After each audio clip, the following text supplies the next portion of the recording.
திமுகவும் அண்ணா திமுகவும் சேர்ந்து வந்து ஆட்சி அமைக்கணும்னு கேட்டா கூட நான் அனுமதி கொடுப்பேன் அப்படிங்கிற. விஜயால ஆட்சி அமைக்க முடியல.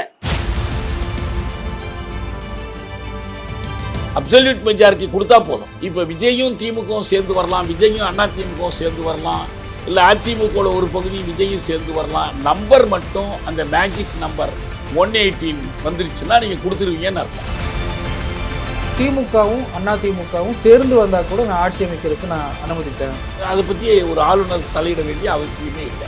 உங்களுக்கு இந்த 108ஐயோ அல்லது 113ஐயோ அல்லது இதற்கு மேல ஒரு எண்ணிக்கையோ நீங்க மெய்ப்பிக்க வேண்டிய இடம் சட்டமன்றம் தான். இது உங்க வேலை இல்லை, இது ஆளுநருடைய வேலையே இல்லை.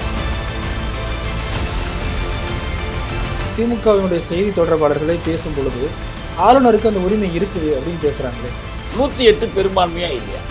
அசம்பிளிக்கு வராமல் இருந்திருக்கலாம், அல்லது நடுநிலை வைச்சிருக்கலாம், வாக்கெடுப்பில் கலந்து கொள்ளாமல் இருக்கலாம், ஆம் என்னலாம் இல்லை எனலாம், ஆம் இல்லை ரெண்டும் சொல்லாமலும் இருக்கலாம்.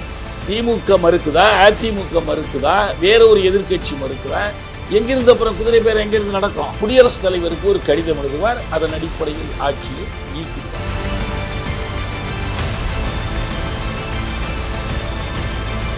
ஆச்சி மசாலா எந்த சமையலும் ருசி தேடும் ரகசியம் 20 ரூபாய். Periyar Maniammai Institute of Science and Technology, Tanjavur. Aerospace engineering with specialization in unmanned aerial vehicle. குளு குளுன்னு காத்து வீசுது. உங்கள் சத்யாவில் குளு குளு ஏசி ஆஃபர். உங்கள் சத்யா. ரெட் நூல் தமிழ் நேயர்களுக்கு அன்பு வணக்கம். இன்றைய சிறப்பு நேர்காணலில் தமிழ் தேசிய விடுதலை இயக்கத்தின் தோழர் தியாகு அவர்களோடு உரையாட இருக்கிறோம். ஐயா வணக்கம். நினைத்து கூட பார்க்க முடியாத அளவிற்கு பல்வேறு திருப்பங்கள் தமிழக அரசியலில் நாள்தோறும் நடந்த வண்ணம் இருக்குது. குறிப்பாக நேற்றைக்கு ஆளுநர் அவர்கள் ஒரு ஆங்கில ஊடகத்தில் தொலைபேசி வழியாக ஒரு பேட்டி கொடுத்துருக்காரு. அதில் வந்து தாவேக்கா 108ன்னு வந்திருந்தாங்கன்னா நான் அவங்கள ஆட்சி அழைக்க கூட்டிருப்பேன், அவங்க கூடுதலாக காங்கிரஸ் 5ன்னு சொல்லி 113ஓட வந்தாங்க, அதனால் 118 காட்டுங்கன்னு கேட்டேன். குதிரை பேரம் நடக்க வாய்ப்பு இருக்குது, திமுகவும் அண்ணா திமுகவும் சேர்ந்து வந்தால் கூட நான் ஆட்சி அமைக்கிறதுக்கு நான் அனுமதிப்பேன், எனக்கு தேவை மெஜாரிட்டி, எனக்கு அந்த ரைட்ஸ் இருக்குது, எஸ்ஆர் பொம்மை வழக்கினுடைய தீர்ப்பு இந்த விஷயத்துக்கு பொருந்தாது இப்படிங்கிற கருத்துக்களை அவர் ஆணித்தரமாக வச்சிருக்கிறாரு. எப்படி புரிஞ்சுக்காதுங்க? ஒவ்வொன்றா நம்ம எடுத்துப்போம். ஆளுநர் அவரிடம் தரப்பட்ட எண்ணிக்கை முதல்ல அறுதி பெரும்பான்மையான்னு பார்க்கணும். சரி, அறுதி பெரும்பான்மை இல்லை, அறுதி பெரும்பான்மை இருப்பதாக அவர்கள் உரிமை கோரவும் இல்லை. அவங்களுக்கு இருக்கிற 108ஓடு இந்த 5 108ங்கிறது கூட இறுதியில் 107 ஆகிடும். ஏன்னா ஒருத்தர் 2 தொகுதியில் ஜெயிச்சிருக்கிறார். சரி, 107 5 112 அல்லது இந்த 108ஐயும் வச்சுக்கிட்டாலும் 113. 113க்கும் 108க்கும் இடையிலான வேறுபாடு என்பது பெரும்பான்மையா இல்லையா என்பதற்கான வேறுபாடு அல்ல. இப்போ நீங்கள் சட்டத்தில் வந்து மெட்டீரியல் டிஃபரன்ஸ்னு சொல்லுவாங்க. ஒரு டிஃபரன்ஸ் பொருட்படுத்தக்கூடிய வேறுபாடா, முக்கியமான வேறுபாடா? இப்போ நம்ம ஒரு சாட்சி சொல்கிறாரு, 100 மீட்டர் இருக்கிற ஒரு தொலைவை வந்து அவர் 110 மீட்டர்னு சொல்லிடுறார். இதனாலேயே அந்த சாட்சி தப்புன்னு ஆகிடாது. 100 மீட்டருக்கும் 110 மீட்டருக்கும் இடையில் இருக்கிற வேறுபாடு மெட்டீரியல் டிஃபரன்ஸான்னு பார்ப்பாங்க. அதனால் அந்த சாட்சியத்தினுடைய உண்மை தமையை இந்த 10 மீட்டர் பாதிச்சிடாதுன்னு சொல்லுவாங்க. புரியலன்னா சொல்லுவாங்க. 100 200ன்னு சொன்னார்னா அதுக்கு அர்த்தம் வேறே ஆகிடும். இப்போ இவங்க 108ன்னு சொல்கிறதும் 113 சொல்கிறதும் ரெண்டுமே அவர்கள் தனிப்பெரும் கட்சி என்பதற்கான சான்று தானே தவிர அறுதி பெரும்பான்மை பெற்றவர்கள் என்பதற்கான சான்று அல்ல. எனவே பொய்யாக அறுதி பெரும்பான்மை காட்டுவதற்காக இந்த 113 அவங்க சொல்லலை இல்லையா? இவர் என்ன சொல்லலாம்னா, இல்லை கூட்டணின்னு சொல்கிறாங்க, அதனால தான் நான் கேட்டேன். இல்லை அதாங்க, கூட்டணிங்கிறதுல 2 இருக்குங்க. Pre poll alliance, post poll alliance 2 இருக்குது. 2 அதை பற்றி ஒரு ஆளுநர் தலையிட வேண்டிய அவசியமே இல்லை. இப்போ கடந்த காலத்தில் எத்தனையோ ஆட்சிகள் அப்படி வந்து pre poll alliance, post poll அலையன்ஸ்னு வந்திருக்கு. Pre poll alliance, post poll சினாரியோவில் அலையன்ஸே இல்லாமலும் போகலாம். அதை பற்றி அவர் கவலை இல்லை. நீங்கள் ஒரு சட்டமன்ற கட்சியின் தலைவர் தனக்கு ஆட்சி அமைக்கிற உரிமை வேண்டும் என்று கேட்பதற்கு இந்த 2ல் ஒன்று அவர் ப்ரூவ் பண்ணணும். அப்சல்யூட் மெஜாரிட்டி ப்ரூவ் பண்ணுறா ஒரு பிரச்சனையும் வரல. சிங்கிள் பிக்கெஸ்ட் தனிப்பெருங்கட்சின்னு ப்ரூவ் பண்ணும்போது அந்த எண்ணிக்கை சரியாக இருக்கான்னு நீங்கள் பார்த்துக்கலாம். அந்த எண்ணிக்கை 108 113 என்பது உங்கள் கவலைக்குரியதே இல்லை. நீங்கள் என்ன செய்யலாம்னா, உங்களுக்குன்னு 108 பேர் வந்திருக்காங்களா, சரி ஓகே, இது என்ன பொருள், நீங்கள் சிங்கிள் பிக்கஸ்ட்னு பொருள், சரி நான் பார்க்குறேன். அதனால் 113 இல்லையான்னு நீங்கள் 113 சொல்கிறதுனால ஒன்றும் தனியாக உங்களுக்கு ஒரு பொருள் இல்லை. ஆனால் உங்களுக்கு இந்த 108ஐயோ அல்லது 113ஐயோ அல்லது இதற்கு மேலே ஒரு எண்ணிக்கையோ நீங்கள் மெய்ப்பிக்க வேண்டிய இடம் சட்டமன்றம் தான், ஃப்ளோர் ஆஃப் த அசம்பிளி தான். அங்கே போய் தான் மெய்ப்பிக்கணும். எனவே நான் வந்து இந்த நீங்கள் சொல்கிற 5ஐ நான் வந்து கணக்கில் எடுத்துக்கொள்ள, ஆனால் 108ஐ கணக்கில் எடுத்துக்கொள்ள. 108ஐ கணக்கில் எடுத்துக்கொள்ளாமல் இவர் எப்படி முடிவு பண்ண முடியும்? திமுகவினுடைய செய்தி தொடர்பாளர்களை பேசும் பொழுது ஆளுநருக்கு அந்த உரிமை இருக்குது அப்படின்னு பேசுகிறாங்களே, அதான் தப்பு. அது ஆளுநருக்கு அந்த உரிமை இல்லை. இது நம்ம வந்து ஆளுநருக்காகவோ சொல்லலை, எந்த கட்சி உரிமை கொண்டாடுதோ அந்த கட்சிக்காகவும் சொல்லலை. 108 113க்கு இடையில் ஒரு வேறுபாடு இருக்குது. எனவே நான் வந்து 108ஐ ஏற்றுக்கோ 113 எடுத்துக்கோன்னா ஆளுநருக்கு ஒரு சப்ஜெக்டிவ் சாட்டிஸ்ஃபேக்ஷன் வேணும்னு அர்த்தம். அவருக்கு ஒரு டிஸ்கிரிஷன் இருக்குன்னு அர்த்தம். அந்த discretion it is a limited discretion. அதுக்கு ஒரு வரம்பு இருக்குது. அவருக்கு இருக்கக்கூடிய அந்த அதிகாரத்தை, அதனுடைய வீச்சை பொம்மை தீர்ப்பு வரம்புக்குட்படுத்தியது. ஏன்னா ஒரு மாநிலத்தில் முதலமைச்சர் பெரும்பான்மை இழந்து விட்டார் என்று ஆளுநருக்கு தோன்றினால் அவர் குடியரசுத் தலைவருக்கு ஒரு கடிதம் எழுதுவார். அதன் அடிப்படையில் ஆட்சியை நீக்கிடுவார். இது பழைய காலம். சில நேரத்தில் ஆளுநர் எழுத மறுத்துன்னு சொல்லலாம். இப்போ நம்ம கலைஞர் இருக்கும்போது சுர்ஜித் சிங் பர்னாலா கவர்னராக இருக்கும்போது அவர்கிட்ட எழுதி கேட்டாங்க டெல்லியிலேருந்து. இல்லை நான் கொடுக்க மாட்டேன்னு அவர் சொல்லிட்டார். ஆளுநர் கொடுக்கல, நேரடியாக குடியரசுத் தலைவர் தான் முடிவெடுக்க வேண்டியது. அதனால் இதில் வந்து அவருக்கு வந்து விருப்புரிமை இல்லை. அவருக்கு பொறுத்த வரைக்கும் ஒன்றே ஒன்று தான், அழைக்கிறது அவருடைய பொறுப்பு, ஆட்சி அமைக்க அழைக்கிறது அவருடைய பொறுப்பு. அந்த முதலமைச்சர் அமைச்சர்களுக்கு பதவி பொறுப்பு ஏற்றுக்கொள்ள சொல்கிறது அவருடைய பொறுப்பு. ஏன்னா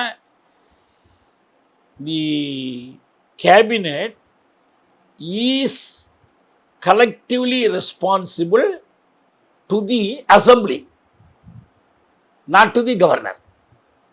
164(2) வந்து தெளிவாக இருக்குது. அசம்பிளிக்கு தான் அவங்க பொறுப்பு. அசம்பிளியில் தான் அவங்களுடைய பெரும்பான்மையை நிரூபிக்கணும். ஆளுநர் தலையிட்டு இல்லை பெரும்பான்மை இல்லாதவங்களை பெரும்பான்மைன்னு சொல்ல முடியாது, பெரும்பான்மையாக இருக்கிறவங்களை பெரும்பான்மை இல்லைன்னு சொல்ல முடியாது. இப்போ ஒரே ஒரு கேள்வி தான், 108 பெரும்பான்மையா இல்லையா? அறுதி பெரும்பான்மை இல்லை. ஏன் இந்த வார்த்தை அறுதிங்கிற வார்த்தையை சேர்த்து போடுறோம்? அப்சல்யூட் மெஜாரிட்டின்னா ரிலேட்டிவாக இல்லைப்பா, எந்த கோணத்திலிருந்து பார்த்தாலும் நீ எப்படி கணக்கு கொடுத்தாலும் அது பெரும்பான்மை. அதுக்கு பேர் தான் அறுதி பெரும்பான்மை, முழு முதலான பெரும்பான்மை. இதோடய ஒப்பிட்டெல்லாம் சொல்லலை, அவங்களுக்குன்னு ஒரு பெரும்பான்மை இருக்குது. அப்சல்யூட் மெஜாரிட்டி அல்லாத ஒரு மெஜாரிட்டி இருக்கா? இருக்குது, அது ரிலேட்டிவ் மெஜாரிட்டி. எப்போ ரிலேட்டிவ் மெஜாரிட்டி வரும்? 108 இருக்குது, எதுக்குறவங்க எண்ணிக்கை 108க்கு கீழே இருக்குன்னா அந்த மெஜாரிட்டி என்ன ஆகிடும்? அந்த எண்ணிக்கைக்கு அது மெஜாரிட்டி, ரிலேட்டிவ் மெஜாரிட்டி. இது வர முடியுமா? அப்படி ஒரு பாசிபிலிட்டி இருக்கா? இருக்குது. எப்போ இருக்குது? சட்டப்பேரவையில் வாக்கெடுப்பு நடத்தும் போது அதில் கலந்து கொள்ளுகிறவர்களில் எளிய பெரும்பான்மையினர், simple majority of those attending the assembly session. புரியுதில்ல உங்களுக்கு? அந்த ஃப்ளோர் டெஸ்ட் நடக்கும்போது அட்டன் பண்ணுறவங்க, அவங்களில் இந்த 108 தான் முதல் எண்ணிக்கை. எதுக்குறவங்க 70 பேர் 80 பேர் ஏதோ ஒன்று இருக்கட்டும். மிச்ச பேர் என்னானாங்க? அசம்பிளிக்கு வராமல் இருந்திருக்கலாம், அல்லது நடுநிலை வைச்சிருக்கலாம், வாக்கெடுப்பில் கலந்து கொள்ளாமல் இருக்கலாம், ஆம் என்னலாம் இல்லை எனலாம், ஆம் இல்லை ரெண்டும் சொல்லாமலும் இருக்கலாம் இல்லையா? அதே போல் டிவிஷன் ஓட்டிங் நடத்தினா இந்த ரெண்டுலேயும் சேராமல் நிற்கலாம். எலக்ட்ரானிக் ஓட்டிங் நடத்தினா அவங்க ரெண்டுக்கும் பொதுவான பொத்தான அழுத்தலாம். இத்தனை வாய்ப்புகளும் இருக்கு. அதை தீர்மானிக்க வேண்டிய இடம் எது? அசம்பிளி தான். அதான் இதுவரைக்கும் இந்த 108 பேரில் யாராவது விலைக்கு வாங்கப்பட்டவர்களா? இவங்க காட்டின எக்ஸ்ட்ரா 5 பேர் யாராவது விலைக்கு வாங்கப்பட்டவர்களா? இல்லது அந்த பக்கம் அந்த எதிர்கட்சியாக இருக்கிறவங்க அவங்க யாராவது இங்கே மாறுறேன்னு சொல்கிறாங்களா? இங்கே விஜய்க்கு 108 இடத்துல ஜெயிச்சிருக்கிறாருங்கிறதுலையும், அவருக்கு வந்து சிங்கிள் பிக்கெஸ்ட் பார்ட்டி அவர் தாங்கிறதுலையும் தமிழ்நாட்டில் என்ன டிஸ்பியூட் இருக்கு?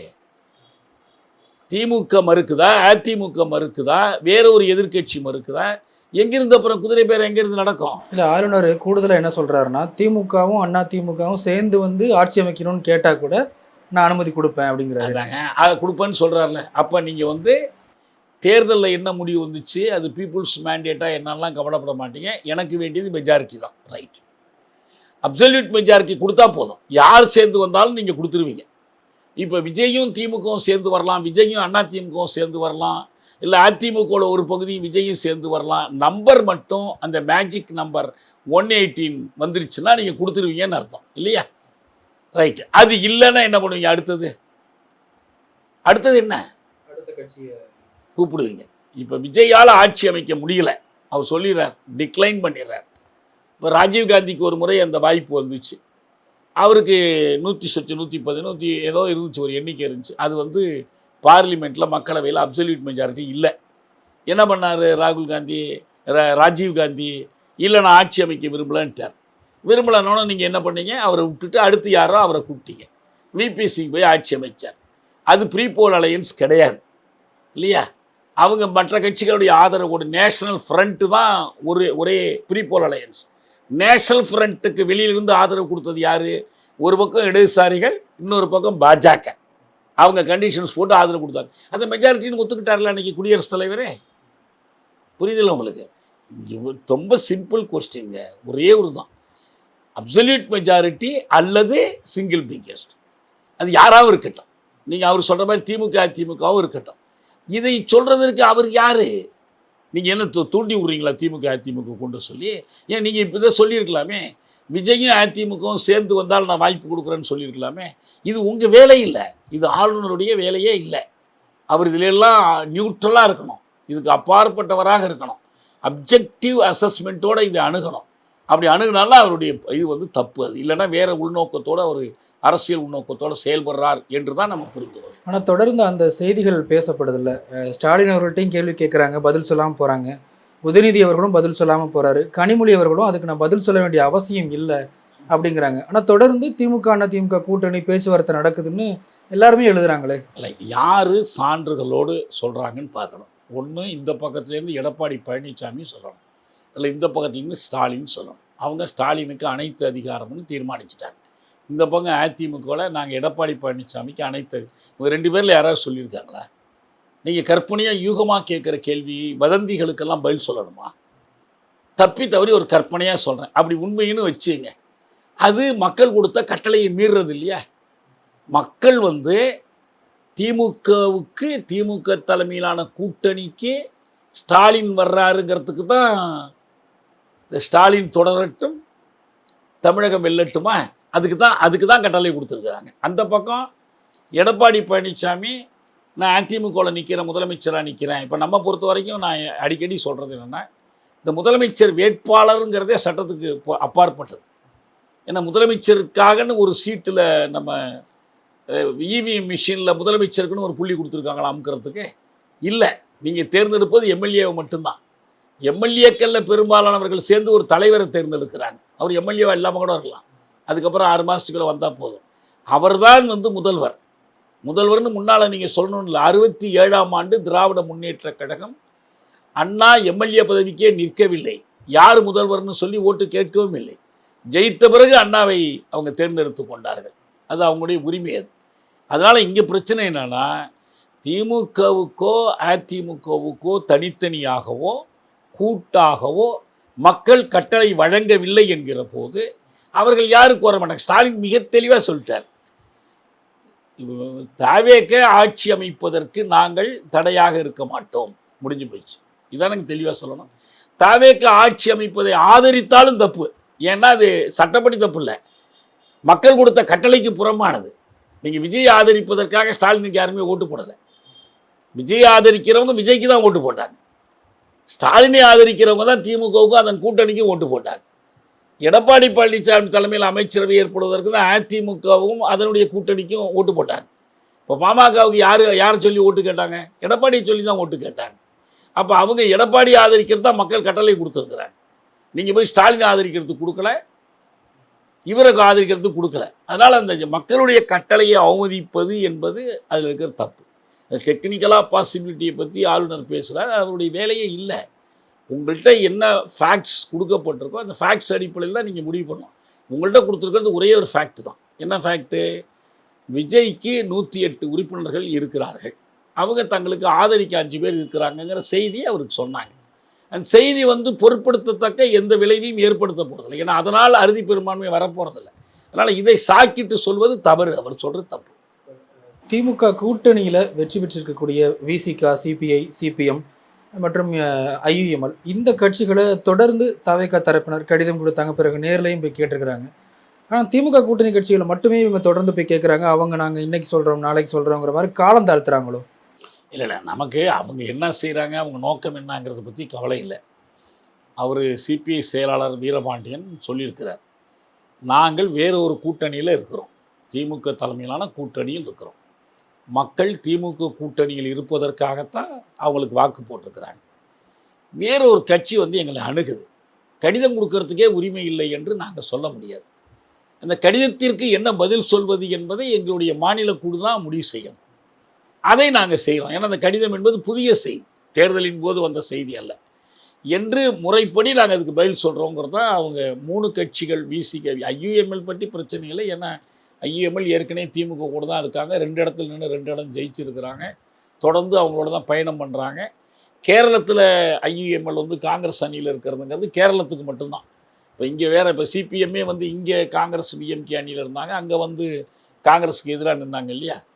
நம்ம தமிழ்நாட்டை பற்றி மட்டும்தான் பேசுகிறோம். தமிழ்நாட்டை பற்றி இந்த கட்சிகள், அதாவது ஐயுஎம்எல்லோ இந்த மற்ற கட்சிகளோ இருக்காங்கன்னா அவங்க பரிசீலனை பண்ணுறாங்க, பேசுகிறாங்க, என்ன முடிவெடுக்கிறாங்கன்னு பார்க்கணும். விஜயை நீங்கள் ஆதரிப்பது என்று முடிவெடுத்தால் அது மக்கள் கட்டளைக்கு புறம்பானது. காங்கிரஸ் எந்த காரணமும் சொல்லாமல் திமுகவினுடைய ஆதரவை பயன்படுத்தி ஜெயிச்சுட்டு இன்றைக்கி திமுகவை திடீர்னு நட்டாற்றில் விட்டுட்டு நீங்கள் வேறொரு இடத்த தேடி போகிறீங்கன்னு சொன்னால் அது பச்சையான துரோகம், இரண்டகம். காங்கிரஸ் செய்வது இரண்டகம். நான் சட்டப்படி அவங்களுக்கு உரிமை இருக்கா இல்லையாங்கிறத பற்றி பேசலாம். 2 விஷயத்தை குழப்பவே கூடாது. அரசியலில் எது சரி தவறு என்று பேசலாம். அரசியலில் சரி தவறு எது என்று பார்த்தால் விஜயை நான் ஆதரிக்க மாட்டேன், ஆதரிக்கவும் இல்லை, எப்பயுமே ஆதரிக்கல. நம்ம விஜய் ரொம்ப பொருத்தமான இருந்த பதவிக்கு என்பதெல்லாம் நம்முடைய கருத்தே அல்ல. ஆனால் மக்கள் அளித்திருக்கிற வாக்குகளின் அடிப்படையில் அவருக்கு இந்த உரிமை இருக்குங்கிறோம். அப்படி பார்த்தீங்கன்னா விசிகாவானாலும் சிபிஐ ஆனாலும் சிபிஎம் ஆனாலும் மக்கள் அளித்திருக்கிற வாக்குகளின் அடிப்படையில் அவங்க எங்கே நிற்கணும்? திமுக கூட தான் நிற்கணும். திமுகவோட அவங்களுக்கு கருத்து வேறுபாடு வந்துச்சுன்னு சொன்னால் அதை பற்றி பேசலாம், விவாதிக்கலாம். திமுகவோட இப்போ ஏதோ அதெல்லாம் விவாதம்லாம் நடத்தியிருக்கிறாங்க, அவங்களுக்குள்ள ஒன்றா உட்காந்து பேசியிருக்கிறாங்க. என்ன முடிவு பண்ண போகிறாங்கங்கிறது நமக்கு தெரியல. இப்போ நீங்கள் சொல்கிற மாதிரி திமுக அண்ணா திமுகவோட போகுதுன்னா நாங்கள் இதுக்கு உங்களோட வர முடியாதுங்க, நாங்கள் உங்களுக்கு தான் ஆதரவு கொடுத்தோம், நீங்கள் எடுக்கிற எல்லா முடிவும் உங்கள் கட்சிக்காரங்க இல்லை அப்படின்லாம் சொல்லலாம். அதனால் இது ஒரு வதந்திங்க. திமுக வதந்தி எதுனா ஆதாயம் கருதி உள்நோக்கத்தோடு பரப்பப்படுகிற வதந்தி.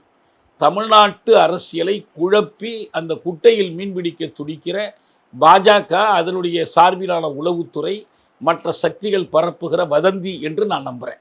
அதை எனக்கு கொஞ்சம் கூட நான் நம்பலை. அப்படி ஒருவேளை தப்பி தவறி அது உண்மையாக இருக்க முடியுமானால், அரசியலில் எதுவும் நடக்கலாங்கிறது பாருங்கள், அப்படி இருக்க முடியுமானால் அது தமிழ்நாட்டுக்கும் நல்லதில்லை, தமிழ்நாட்டினுடைய குடியாட்சியத்துக்கும் நல்லதில்லை, அது சட்டப்படி சரியானதும் அல்ல.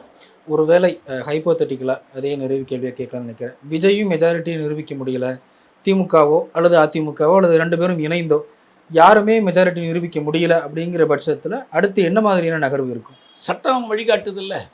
நீங்கள் ஏற்கனவே எல்லாம் நடந்திருக்குதே.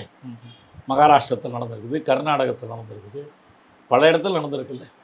நீங்கள் மறுதேர்தலுக்கு உத்தரவிடுங்க. ஆட்சியை கலைச்சிட்டு மறுதேர்தல் தான் உத்தரவிடணும். ஆட்சியே இல்லை, ஆட்சியை இப்போ பொறுத்து அந்த இடைப்பட்ட காலத்தில் குடியரசுத் தலைவர் ஆட்சி இருக்கு. குடியரசுத் தலைவர் ஆட்சி தான்.